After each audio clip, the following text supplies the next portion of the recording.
조 바이든 미국 대통령이 중국을 전방위적으로 견제하고 있는 가운데 이번엔 중국 어선의 불법 조업을 문제 삼고 나섰습니다. 중국 어선의 불법 조업은 전 세계적인 골칫거리인데요. 바이든 대통령은 이를 위해 군대를 투입할 가능성까지 시사했습니다.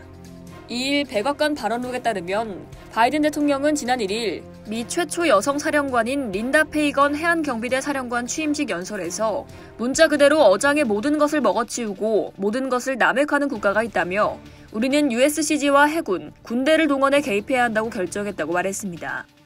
또 USCG는 미 행정부의 새로운 인도태평양 전략의 핵심 요소라며 불법적이고 보고되지 않았으며 규제받지 않는 조업을 막기 위해 영내 국가들과 파트너십을 구축하고 있다고 강조했습니다.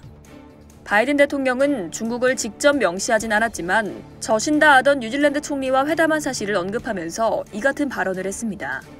바이든 대통령과 아던 총리는 지난달 31일 만나 중국이 솔로몬 제도와 안보협정을 체결한 것에 우려를 표명하고 인태 지역에서 중국을 견제하기 위해 협력하기로 했습니다. 바이든 대통령의 이 발언은 미국이 동맹국과 함께 중국의 불법 조업에 군사력으로 대응할 가능성을 내비친 것으로 남중국해를 둘러싼 긴장이 더욱 높아질 것으로 보입니다. 중국은 남중국해 영유권을 주장하며 영유권 분쟁을 겪는 주변국의 해안 진입을 막고 있습니다. 하지만 주변 국가들은 이를 인정하지 않고 있는데요. 중국은 준 해군부대에 해당하는 해양 민병대를 통해 중국 선박의 불법 조업을 돕고 있습니다.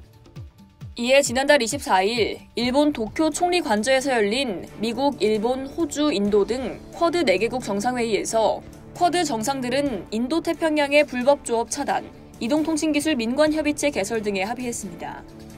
이들은 자동식별 시스템 무선 주파수 기술을 활용해 인도태평양에서 중국 선박들의 불법 조업을 차단하는 해양 도메인 인식을 위한 인도태평양 파트너십을 선언했습니다.